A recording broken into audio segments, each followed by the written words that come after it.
All right, and we're back. Coach Dan John, good to see you, brother. Thank you for coming on. Really good to see you. Thanks so much. And it's been a while, but it's just good to see you. It has. Always enjoy our conversations. Oh, I always do too. I feel like I think we were just saying in our last take here. It feels like it's been a while, but also now that I'm seeing you, I feel like it was yesterday since we chatted. But Yeah, you yeah, know, it's the weirdest thing. yeah. But I, Yeah, I always yeah, enjoy getting in, and I really wanted to dive in today with your newest book, which is The Art of Coaching, which we'll get into. And so we'll dive right. This we'll get right into it. I think like the art of coaching. I was really happy that you wrote this book when I first heard that you put it out for a couple reasons. One is I've always enjoyed your writing. Never Let Go is still one of my favorite books, that I ever read from 13, 14 years ago, I think now.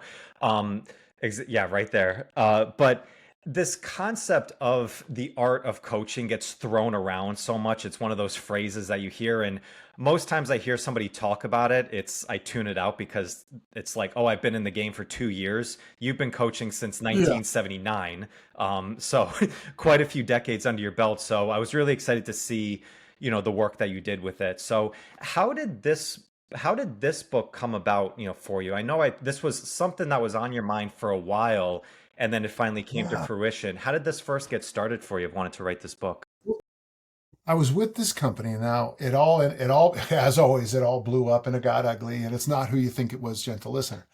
And I was doing these workshops called The Art of Coaching, and they were going to be the original plan was, and I did a couple of them, 3 days. And so I even did one here in Salt Lake, actually here in Murray, where people, I just said, hey, I'm going to do this workshop. I always practice a workshop.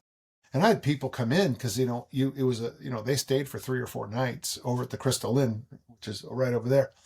And just so I could practice to see if it would work. And I did that. And then I did a few workshops. And then the whole thing just cascaded. In fact, everybody hates everybody. And it's all,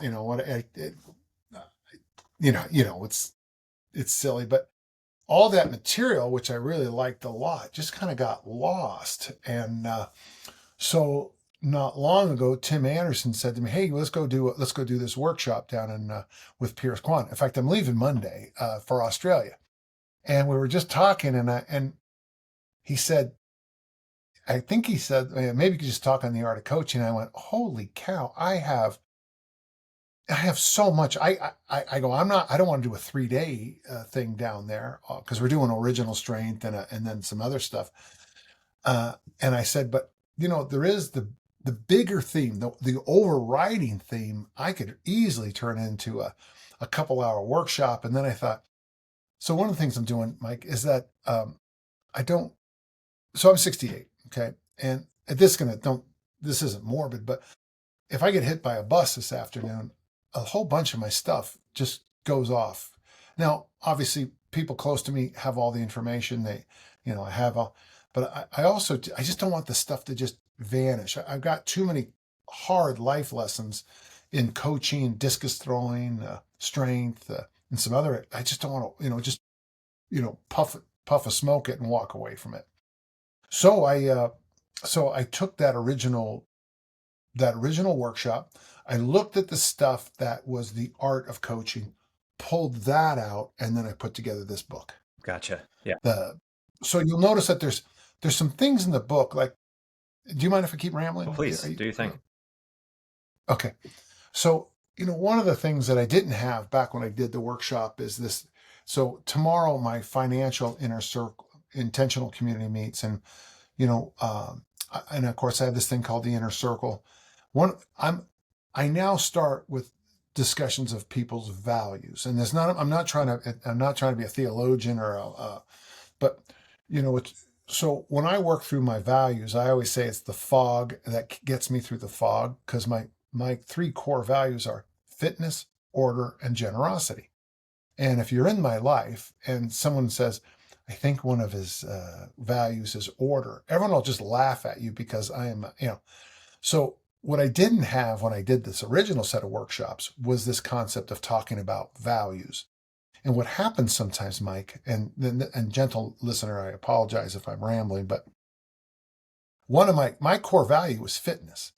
And if I'm with someone, let's say I'm sitting next to some, which I actually have. I've actually sat next to a famous Hollywood star, and she says, you're just wonderful. And but if her idea of fitness is to just get plastic surgery, and my idea of fitness is to walk 10,000 steps a day, not that we'll have problems, but there's a little bit of that There's a little rub. friction. Yeah. So, pardon me? There's a little friction. Yeah.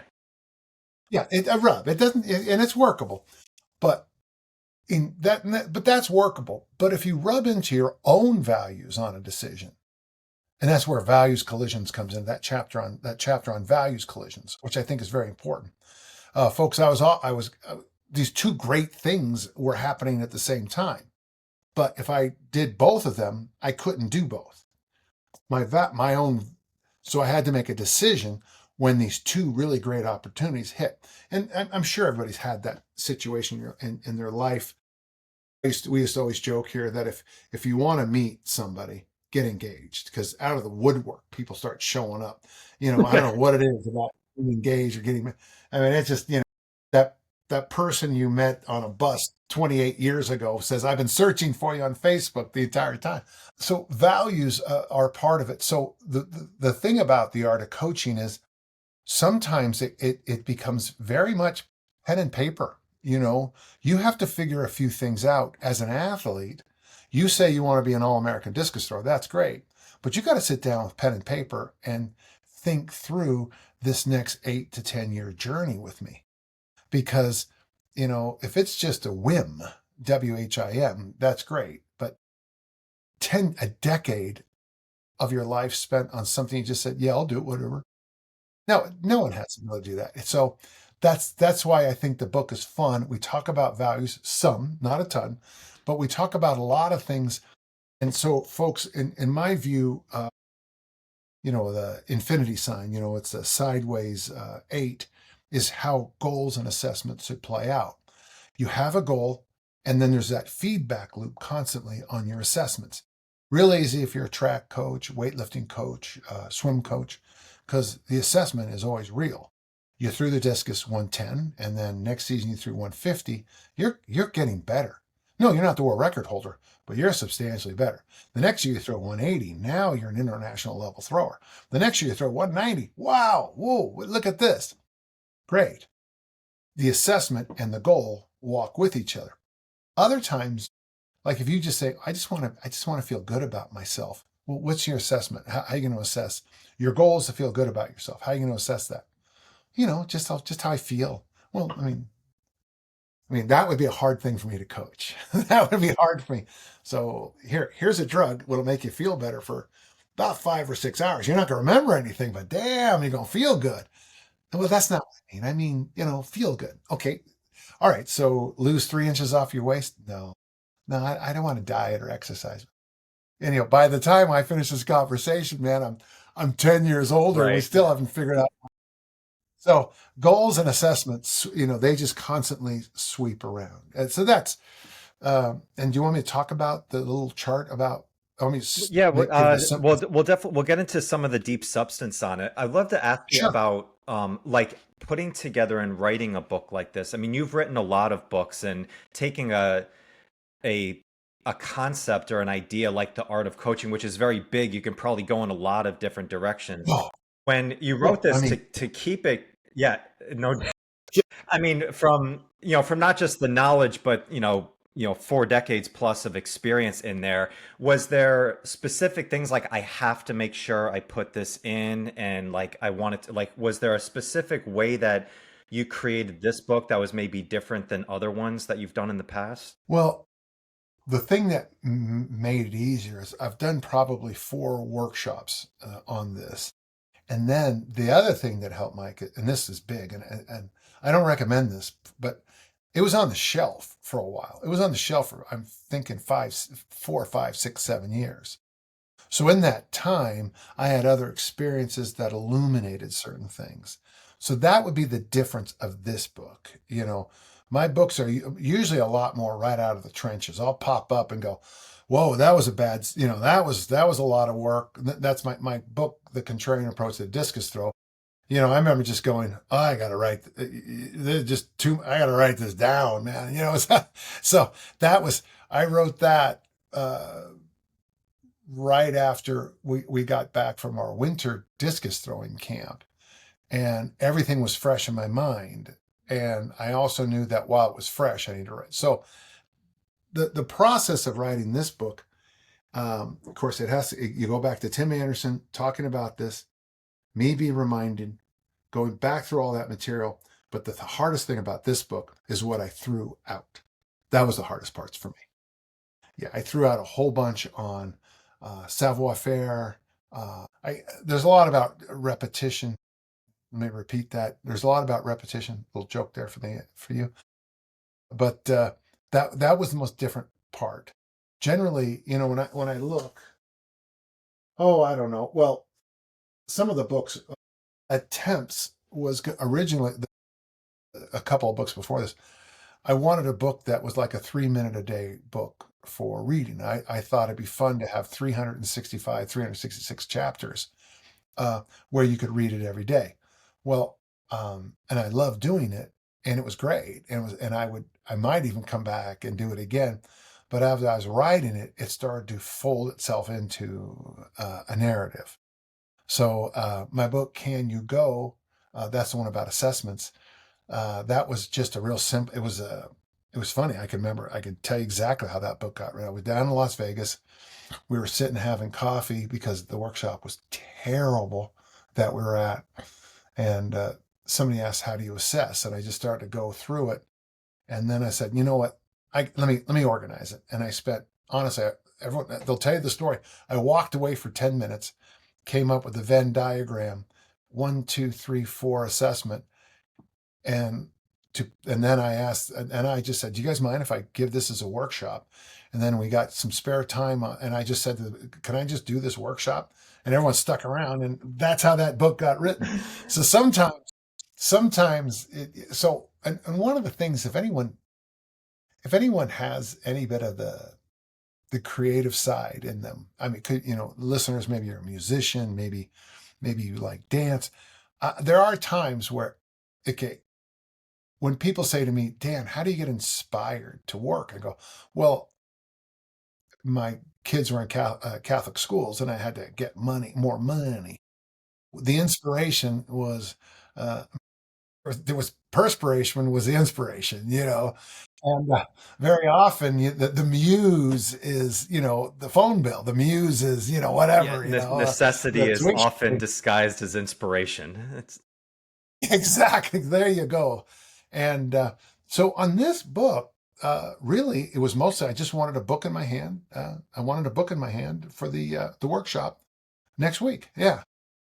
Oh, that's beautiful. When you And talked about one like real, taking some things out from there, and that was the most difficult part, what was most challenging about it? I'm sure it's good content and stuff, but did it not fit within the framework, or maybe that's something for another time? What's that process like for you? yeah, it gets a little. It was too much story. I was getting myself stuck in with the book. Would have been. Here's the hard thing for me, Mike. Go to Reddit and see what people say about my writing. I can never follow him. He just keeps telling stories. Next person. The only reason I read him is because he tells stories.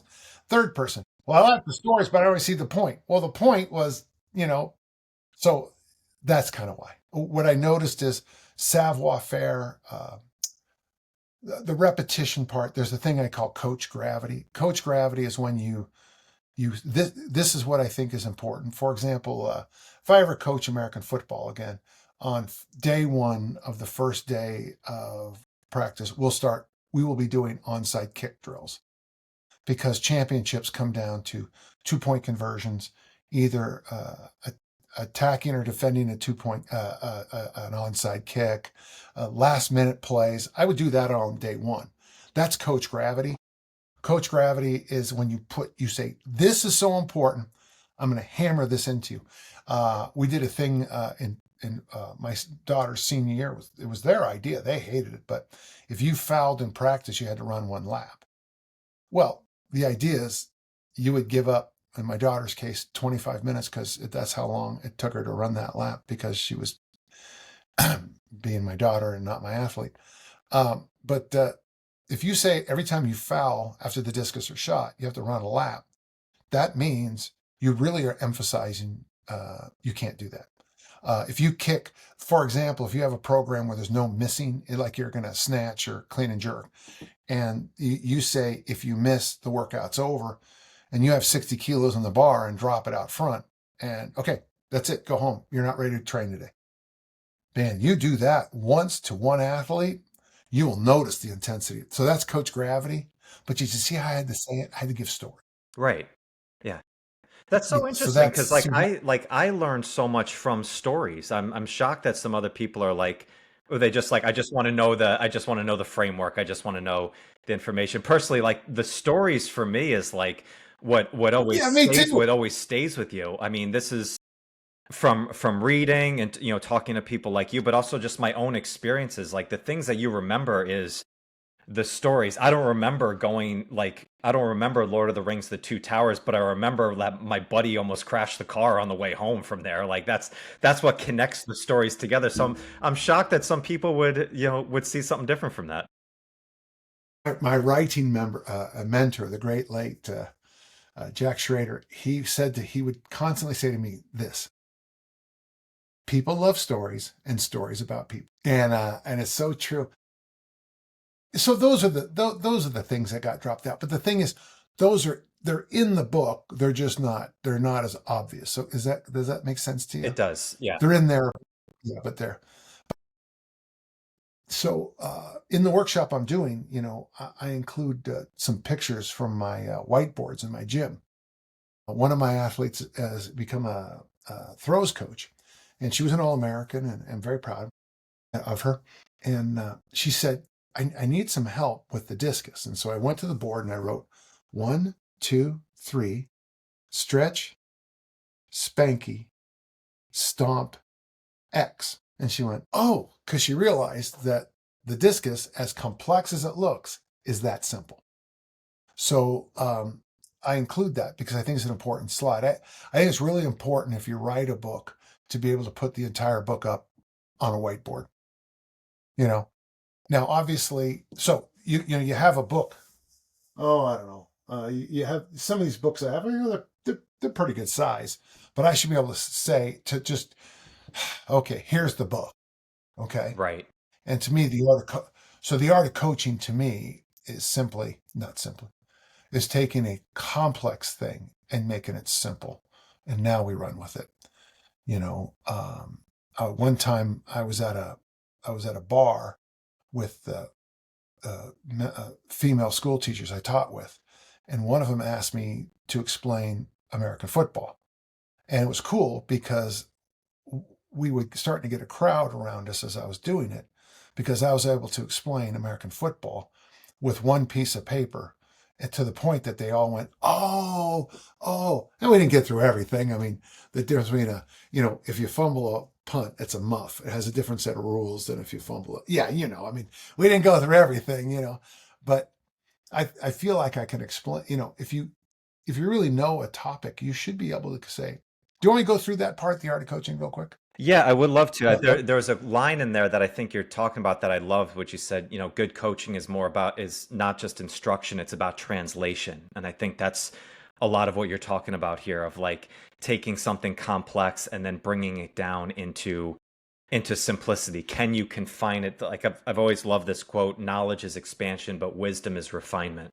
Like, can you expand on something, but then when you really have it and you own it, it's how can you refine it down into the least amount of work? It's like a good stand-up comedian, right? It's like taking it and refining it down into like a crystal rather than, a big lump of coal. yeah. In fact, it's funny you say about stand-up because a couple of years ago in Vermont, I took a 4-day stand-up comedy course, and I was the only person to go through all of it. I was the only person and the homework assignment was you had to stand up on the stage with a drunk crowd and give 5 minutes. And I got a great piece of That's a advice full day in there in that this 5 minutes. 4 days. Yeah. Uh, One of the guys who, after we debriefed, he said, you got one thing right. You had 3 jokes in 5 minutes. Now, I also had funny stories that lined into it, but there was only 3 jokes. And he goes, You can do an hour of stand up with one joke if you're Norm Macdonald. But if yeah, so you're right. That's why I thought it was funny, because doing 5 minutes of stand up is, you really have to refine what you do, and you have to practice more than you would ever think. Yeah. Yeah. Okay. So yeah, the art of coaching, like the theme of it, like explain that a little bit if you want to go, into that. Sure. It's a very small quadrant. I love quadrants. My brain doesn't go either or very well at all. I like both and, okay. But basically, it comes down to this: you have a simple concept and you have a complex concept.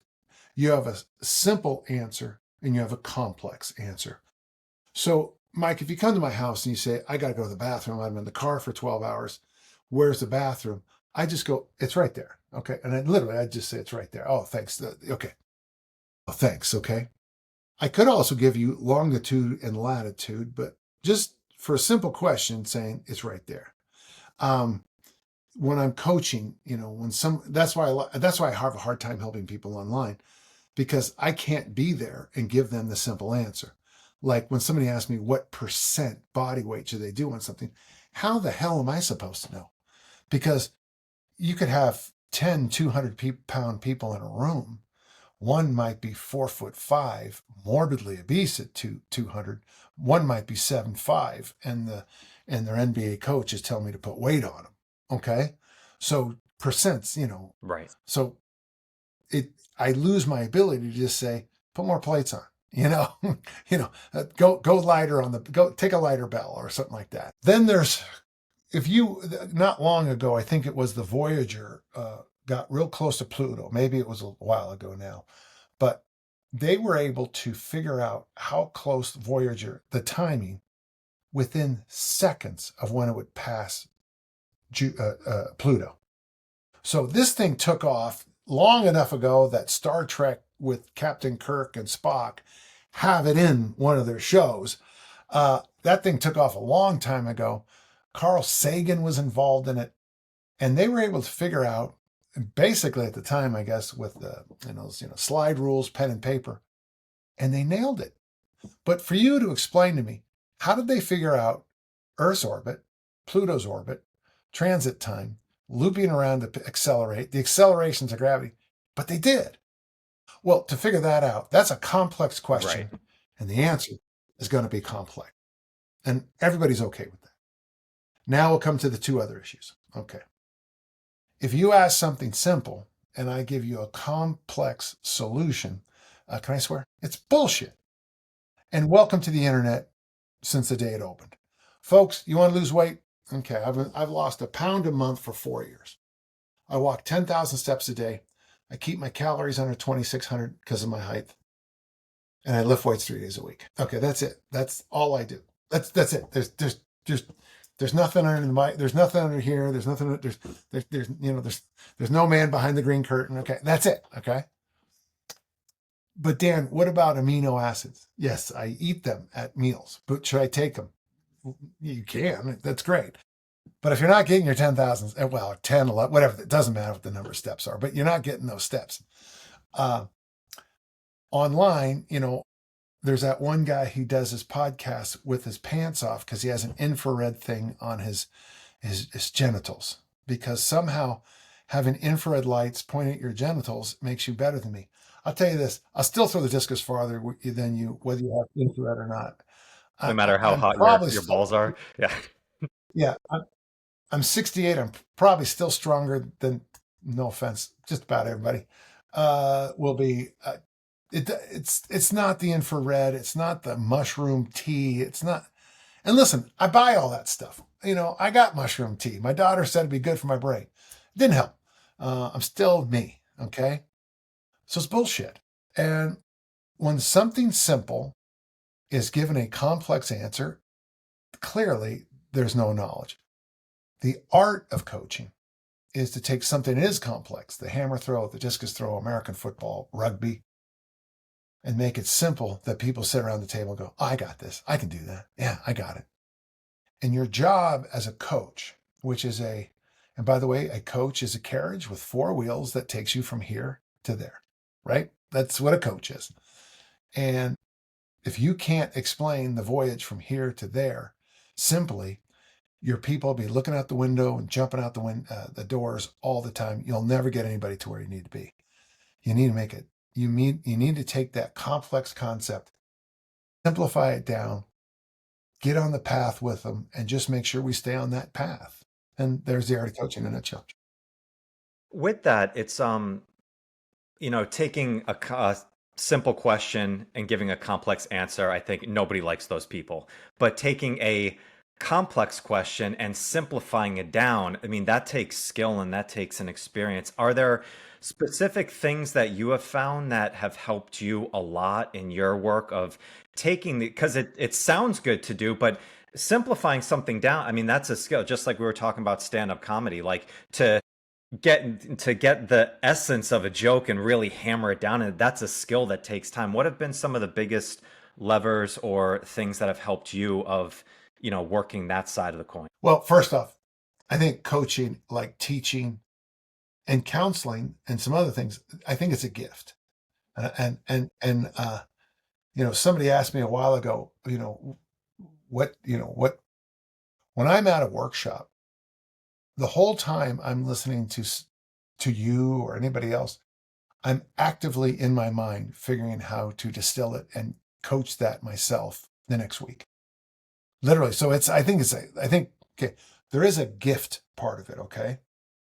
But the other thing that helps you a lot is to watch someone who's bad at coaching or watch someone who's bad at teaching. It actually is very helpful because you start to see, and these aren't a secret language. These are big issues.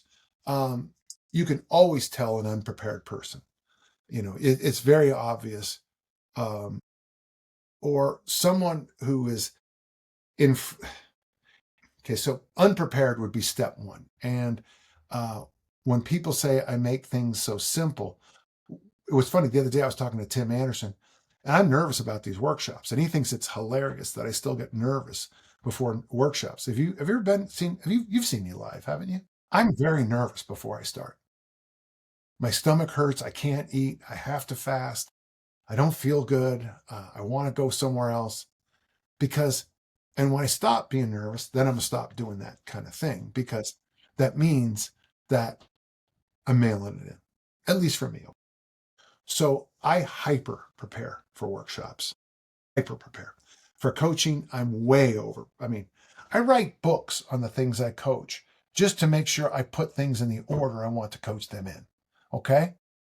So when I'm watching someone do a bad job, very often the big one that flashes first is I'm unprepared. I've been at kettlebell certifications, and the person's known for a while that they're going to do the kettlebell snatch. And then they get up there and it's clear they haven't,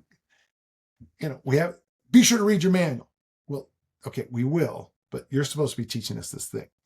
And then they start to go off, and when they start telling stories about this time they did the snatch test in the middle of the desert, chased by a rattlesnake, that's when I know they really didn't prepare. And when I see somebody's prepared, they say, okay, you got the manual, but here are the 3 keys. That's when I know someone prepped it up. Okay. So first off, unprepared, unprepared presenter. That's unprepared coach. Go to any little league baseball, little league football team and just watch what the coach does. You can tell if they prepared or not, or just got out of the car and they're winging it. I never wing with groups because I feel very strongly, and you don't mind me rambling like this, do you? No, please keep going. Yeah. Like I always tell people, I think everybody should do the first thing when you do in your workout is front squat, because after you front squat, everything else is easy. Eat that frog. Yeah. I don't eat the frog. There you go, eat the biggest frog. But one of the things that you should do in the first part of every practice is work on the thing that you need to fix. While everyone's fresh and ready, that's what you work on. Having the kids run 2 laps and do 25 minutes of jumping jacks and warm ups, and that's usually not what makes a difference. If if you're missing tackles, you got to get out there and practice tackles or whatever it is. The second the second one would therefore be, uh, it's still an unprepared one, but they haven't yet decided that there's going to be a system to how we're going to approach this. And of course, I'm a big believer in systems. I talk about systems in the book, but it's interesting because I think you would agree with me. Very often, things get better by subtraction. That's a very big thing to Huge. me. It's not what you can add; it's what you can take away. Yes. So if the Turkish get up is taught at a certification, and it was at one time, I remember probably the third or fourth. The manual had 14 steps up and 14 steps down. Who the hell in the world is going to memorize 28 things? Nobody, no one in the alphabet gets 26. And if it wasn't for that song, I wouldn't know where the letters were. I mean, you ever been at a bookstore going, Yeah. you start singing the song. And so I get up there and I say, okay, listen, the manual says it's 28, 26 steps, whatever the hell it was. But here are the three that are going to make the difference. So when someone doesn't do a good job, and this is going to lead us right into the third point, they haven't taken the time not only to prepare, but to distill the subtraction part. And the third big sign is you give somebody an hour to teach something and they go over. That's a sign of a terrible coach, terrible instructor. I mean, I've been on hot fields listening to somebody tell stories about, the Mojave Desert, whatever the hell they were doing. And they were supposed to have 20 minutes to teach this. Now we're at 40. They keep telling stories, but they're not, they didn't prepare. They didn't distill. And the third one is they're going over time. And maybe that's because of, the sports I coach, there's all the sports I coach have very tight rules. And I think it helps. American football is a very structured game. Track and field is very structured, and there's tight rules. And if you break those rules, you foul out, you're done. So those would be the big three I'd look for. And you'll notice how they blended right in together. I'm always amazed when an unprepared person goes overtime. The record I've seen, they were given 40 minutes and it ended up being close to 2.5 hours. And I said to the head instructor, well, this is gold.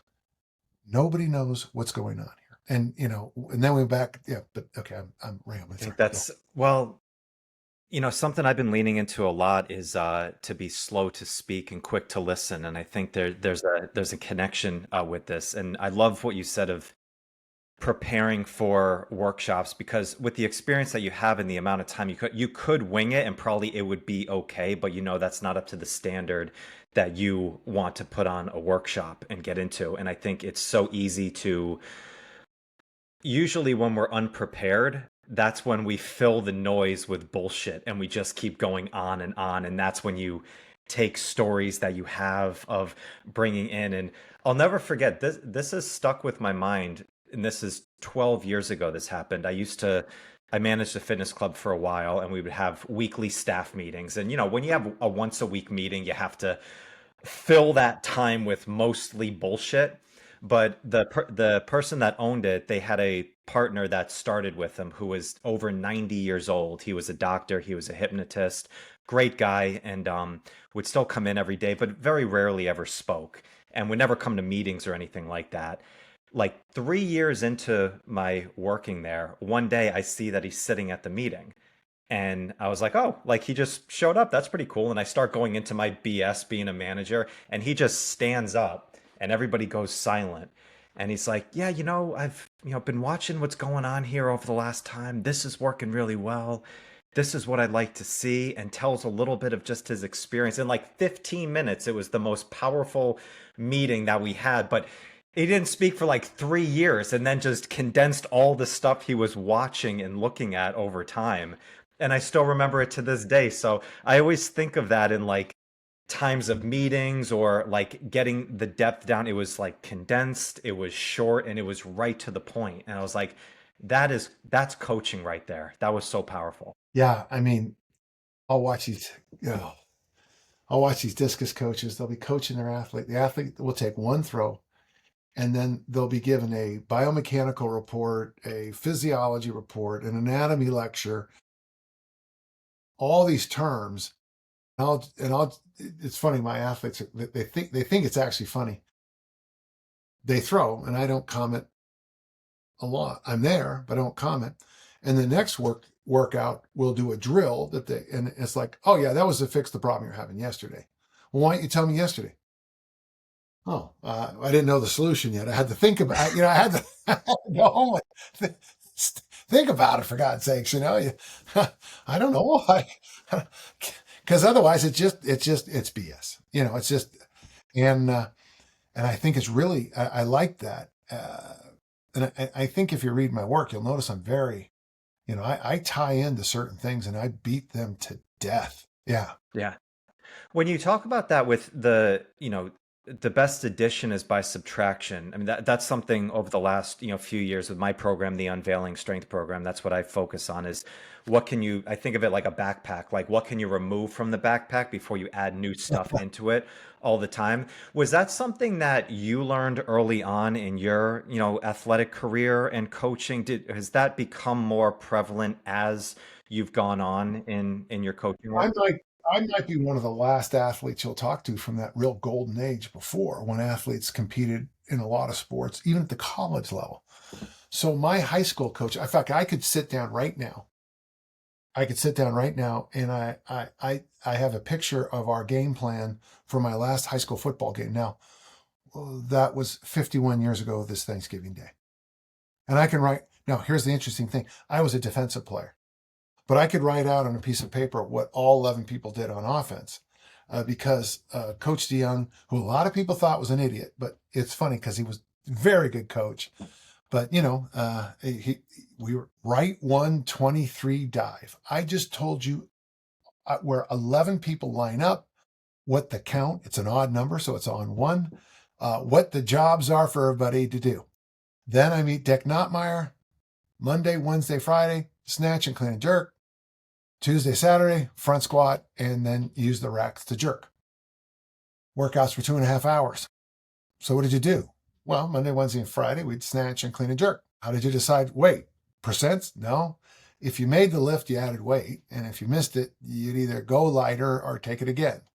Gym record for misses in a row was 18. Finally made it on the 19th. That wasn't me. I would never know. And then I met Coach Mon at Utah State, my discus coach, and he's little and often over the long haul. He believed you should throw the discus, I say this a million times, throw the discus 4 days a week, lift weights 3 days a week for the next 8 years. And people look at that, well, what's the secret? How'd you miss that? Everything I just said, my three coach mentors, you did things, and you did it, and you did it, and you did it, next year we did it again, the year after we did it again, the year after we did it again. Because we did the things that win football games, track meets, or weightlifting meets. And of course, me, of course, I was, 18, 19, 20, 21. Hey, I read this article about brewer's yeast. What do you think? When Eric Subert now took all that desiccated liver and brewer's yeast, honestly, if we farted, no one in the gym could be in there anymore. You actually had to just leave. It was so bad.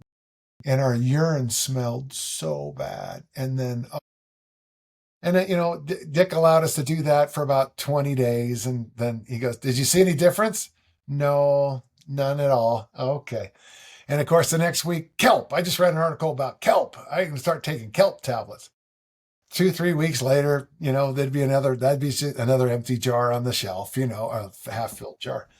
It is, you have to be shown. And by the way, remember, mentor is always capitalized because it's a person's name, from the Odyssey, Telemachus' assistant, teacher. And I think that's important. I say that because a lot of people throw the word mentor around a lot, but they forget that it was a person. And I think that's an important thing. And when I talk about coaches in my life anyway, it's always a person. It's never a vague. I want to be a coach when I grow up. No, I want to be like Coach DeYoung, Coach Lahati, Coach Mon. Coach Notmeyer. You know what I mean? So that's Yeah. You brought something up in the book, which was the Dunning-Kruger effect that I think is very yeah. interesting, because I've been in that zone before, and I've always questioned is like I think a lot of people who are on a journey of trying to get stronger, like general population, if you're in trying to lose weight, just more like health goals rather than maybe fitness goals, maybe a combination of the two. It's always somewhere in the middle that most people fall off and go off track. And this is kind of my gripe with a lot of fitness industry stuff is everything is geared towards helping the person at the beginning, like the couch to 5K and like start a new process, but most seem like they fall off in the middle from there. Do you know what I'm saying? You know what? And I'm not trying to pat myself on the back here, Mike, but when I mentioned earlier that I've lost a pound a month for 4 years, you know how many people want to hear my plan?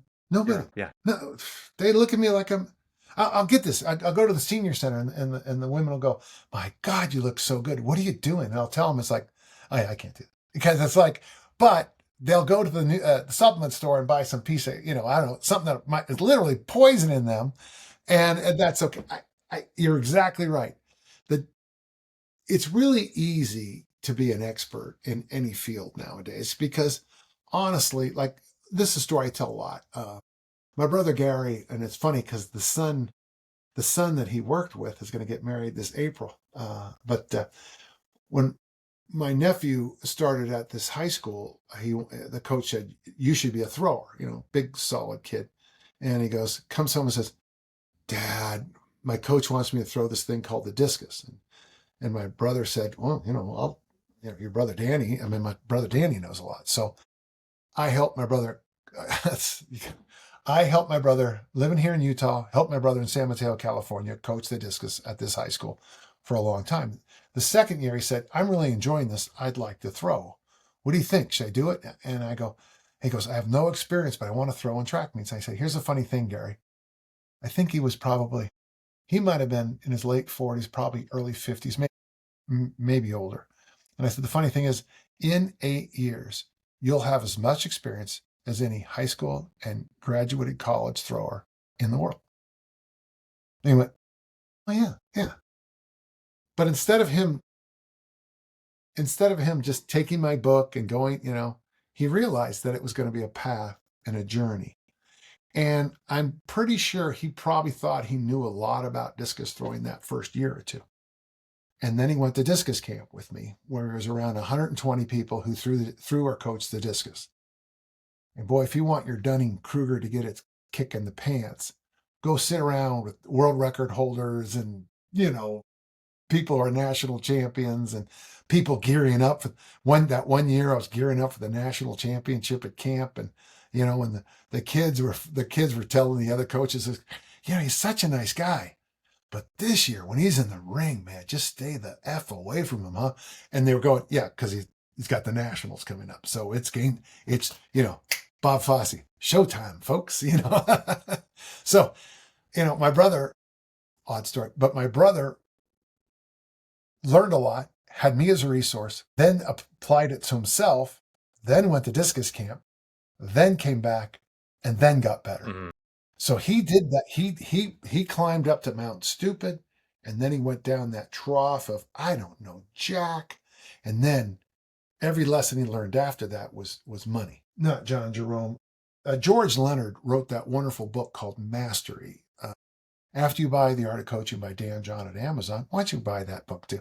He's been gone a long time, but he had that wonderful thing about most people.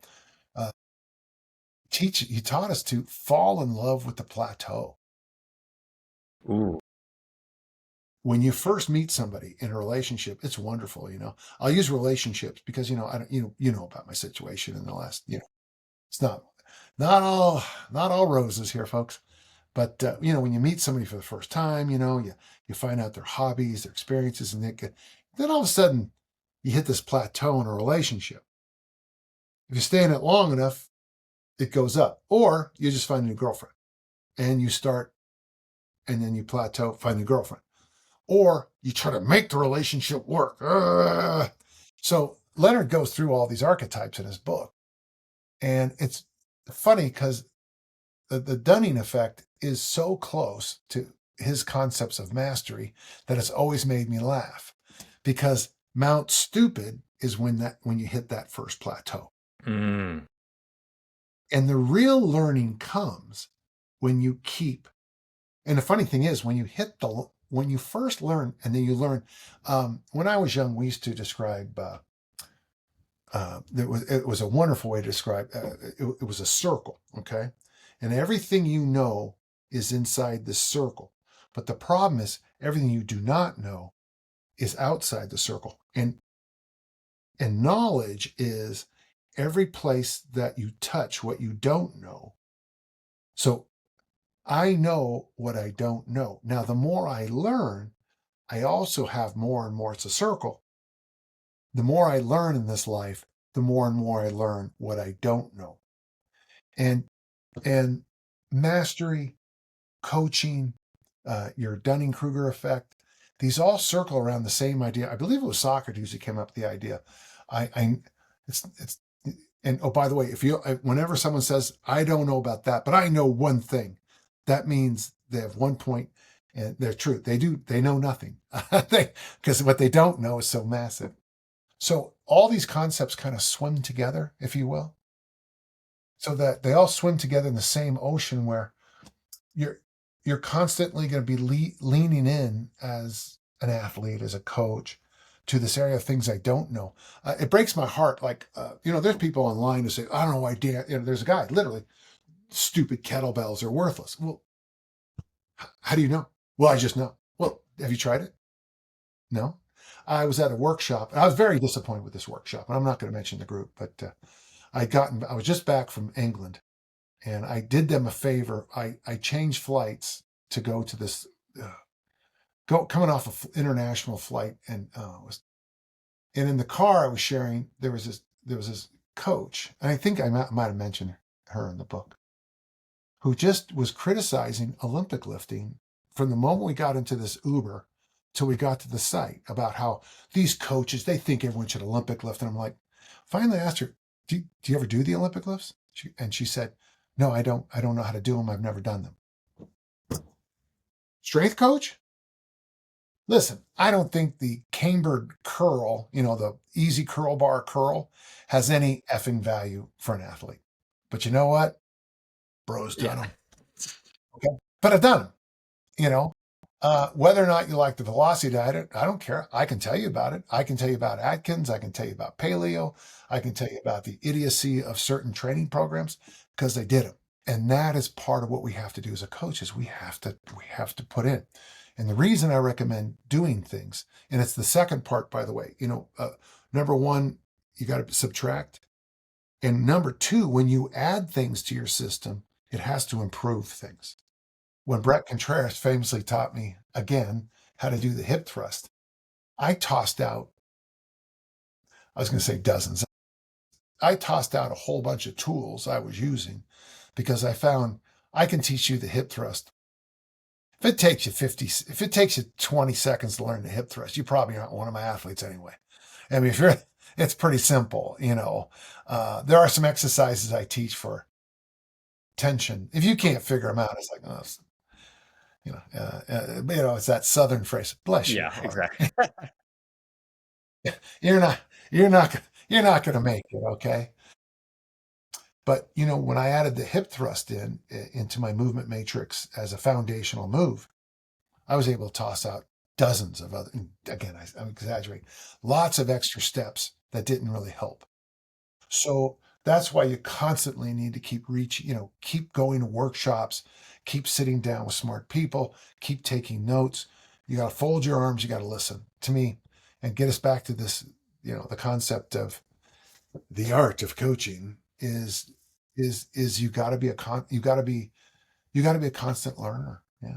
I feel like I've been rambling. I apologize. Please, no, this has been perfect. This has been really a blessing to have. I think what you explained there, and why at the beginning here I said why I was really happy when I heard you wrote this book, is because some people take that idea of the art of coaching and it's like this big creative type thing. And it's like, oh, there's no right answer. But no, there's a science behind, this too. And the only way that you like really understand that is to go in and practice it yourself or adopt it from somebody who's probably done it and done it very successfully before you. I've seen the hate that Brett Contreras has got on hip thrust from people. I'm like, this guy has done pretty, good and yielded some pretty good results of a lot of people in there. So that's why I think, art, it's the same like if you go into an artistic venture of painting, right? There is a structure that you need to follow if you're going to paint a masterpiece. Picasso just didn't tell you about that because he already knew it and he's not going to bother about it. He's just going to show you the great work that he did. So I think it's the same thing that you explained here with coaching is like simplify it down. I really love that, can you distill it into like 3 points? Like take a big thing and break it down into that. I think that's a beautiful way. And as I've, read this book, it kind of reminded me like, the Tao Te Ching is, 83 verses in there. It takes 20 minutes to read, 20 lifetimes to understand. This has a fun, kind of segue into what I think about coaching here. So I really appreciate it. Well, the Heisman Trophy is named after John Heisman, and he summarized American football as block, tackle, and protect the football. And just watch a game this year and count if you can. Missed tackles are easy for me. Missed blocks are a little bit hard. Count fumbles, interceptions, dumb ball control plays, and just do those two things.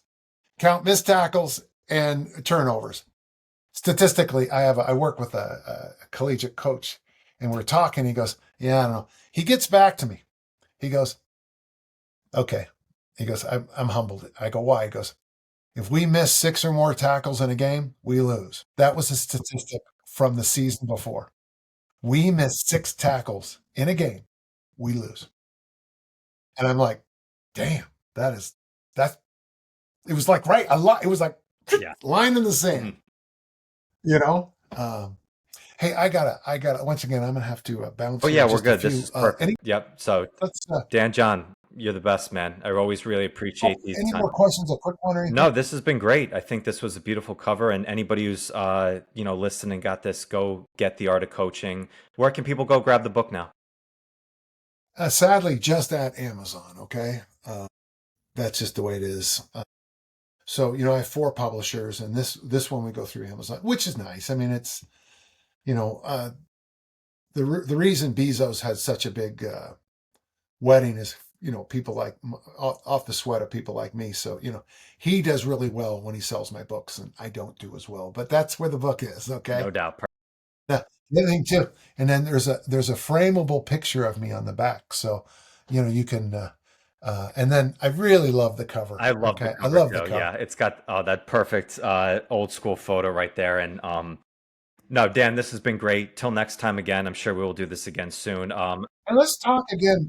Let's pick up on this. I'll be back in about 3 weeks from Australia, and I'd love to. I'd love to. I've always enjoyed our Perfect. Let's conversation. get a part. I feel like today I did all the talking. Yeah. Oh, that's what I love. I love to sit back and just listen and just gain wisdom. This is a personal, just education for me on everything here. So I appreciate it. Happy birthday again. If you haven't watched this, go take a look because Dan is aging like a fine wine right now. So follow everything that he's saying. Dan, until next time, brother. Talk soon. Oh, hey, thanks. Really appreciate it. Listeners, thank you so much. Catch you on the next one. Peace.